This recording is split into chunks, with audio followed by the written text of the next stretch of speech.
Hey everyone, welcome back to GOSPEAKLY English Podcast. I'm Sophie, and oh my goodness, I am so excited for today's episode. And I'm Daniel. Sophie, you look super energized today. What's going on? Well, Daniel, today we're tackling something that I've been teaching for 9 years now. And you know what? Even after all this time, I still get questions about it every single week. Oh, really? What is it?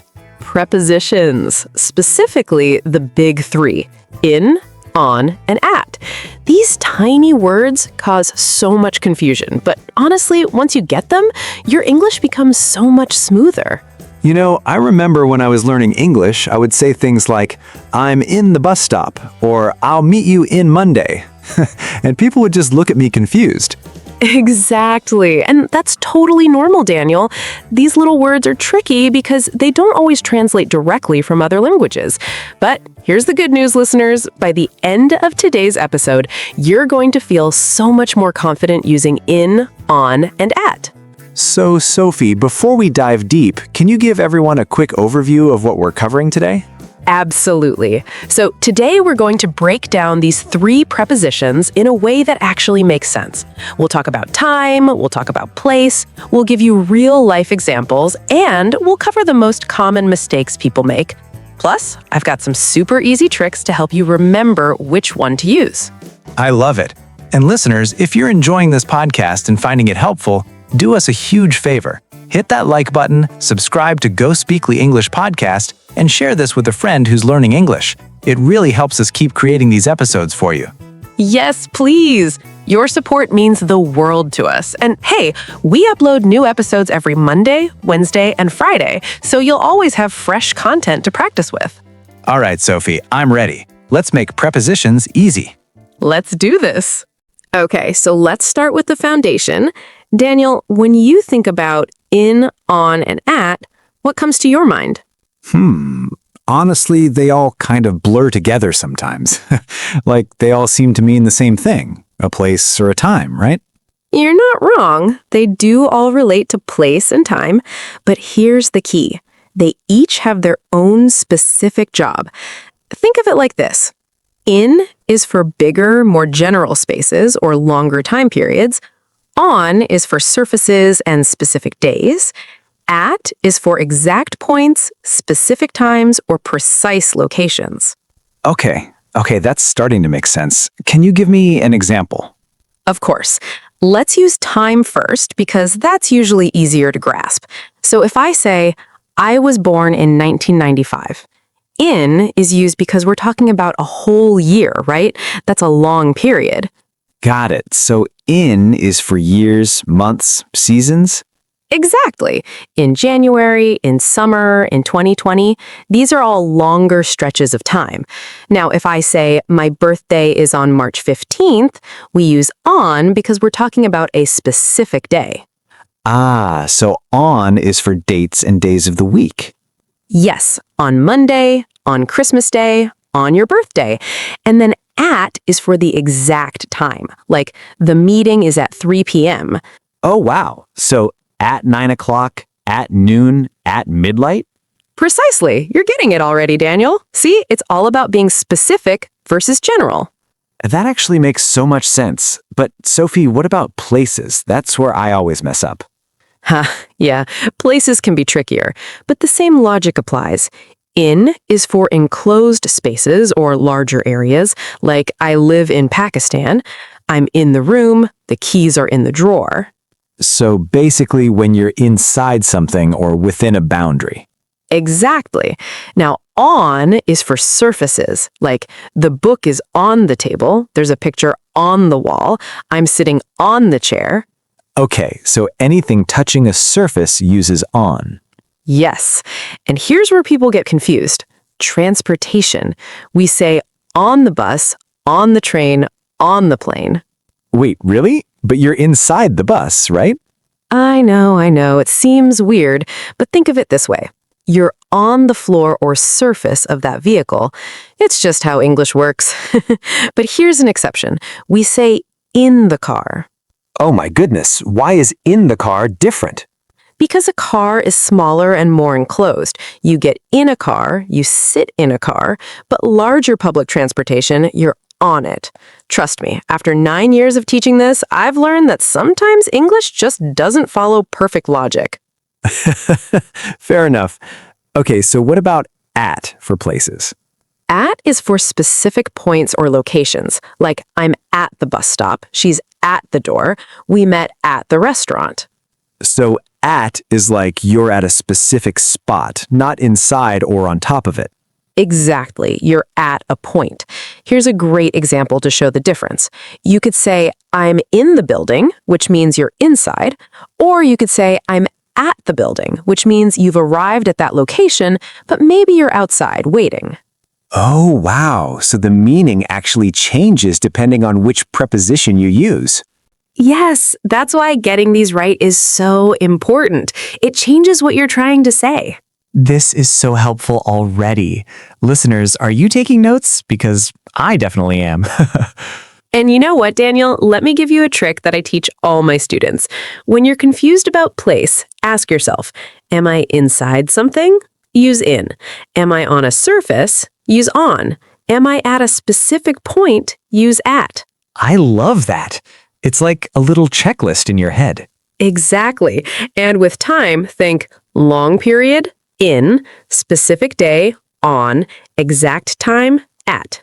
Sophie, you're making this so easy. I wish I had this explanation 9 years ago and I was struggling. Well, better late than never, right?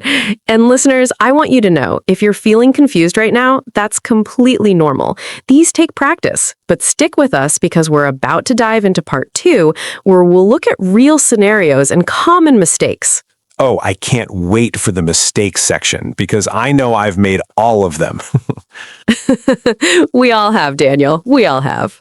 All right, Sophie, I'm ready for part 2. Let's talk about real life situations because that's where everything clicks for me. Perfect. So let me paint you some scenarios. Imagine you're telling a friend about your weekend. You might say, on Saturday, I went shopping. In the afternoon, I met my cousin at the mall. Okay, so on Saturday, specific day, in the afternoon, longer time period, at the mall, specific location. Am I right? You nailed it. See how they all work together in one sentence? That's how native speakers use them naturally. That's so cool. Give me another example. Okay, here's one. I was born in 1990 on a cold winter morning at exactly 6 a.m. Oh, wow. So in 1990, the year, on a winter morning, the specific day, at 6 a.m., the exact time. This is actually fun once you see the pattern. Right? It's like a puzzle that fits together. Now let me tell you about the mistakes I hear all the time. And Daniel, stop me if you've made these too. Oh no, I'm already cringing. Mistake number 1, saying at morning instead of in the morning. People do this all the time. Guilty. I've definitely said, I'll call you at morning. Why is it in the morning? Because morning, afternoon, evening, and night are periods of time, not exact points. So we say in the morning, in the afternoon, in the evening. But here's the twist. We say at night, not in the night. What? Why?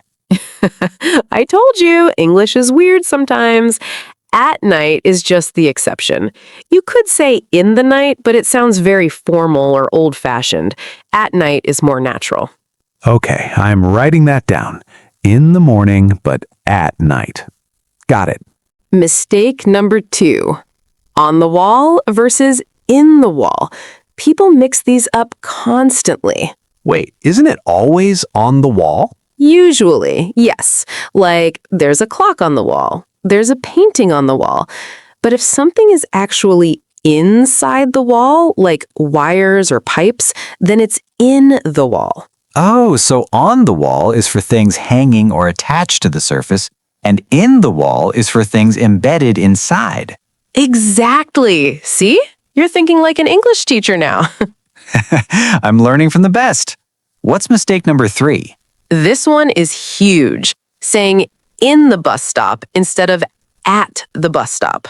Oh, yeah, I mentioned that earlier. I used to say that all the time. So why is it at? Because a bus stop is a specific point or location where you wait. You're not enclosed in it, you're positioned at it. Same with at the station, at the airport, at the corner. But once you get on the bus, then you're on the bus, right? Yes, because now you're on that vehicle. See the difference? I do. So you wait at the bus stop, then you get on the bus. That makes so much sense now. Here's another one that confuses people. In time versus on time. Ooh, I've heard both. What's the difference? Okay, so on time means you arrived exactly when you were supposed to. Like, the train arrived on time. It came at the scheduled moment. And in time? In time means you arrived before something happened or before it was too late. Like, I got to the station in time to catch the train. I made it before the train left. Oh, wow. So on time is about being punctual, and in time is about not being too late. Exactly. Such a subtle but important difference. Sophie, this is blowing my mind right now. What other mistakes should we avoid? Let me tell you about addresses because this trips people up. We use at for the exact address, in for the city or country, and on for the street. Wait, say that again slowly because I want to get this right. Okay, so I live at 25 Park Avenue. That's the specific address, so we use at. I live on Park Avenue. That's the street, so we use on. I live in New York. That's the city, so we use in. So if someone asks where you live, you could say all three depending on how specific you want to be? Exactly.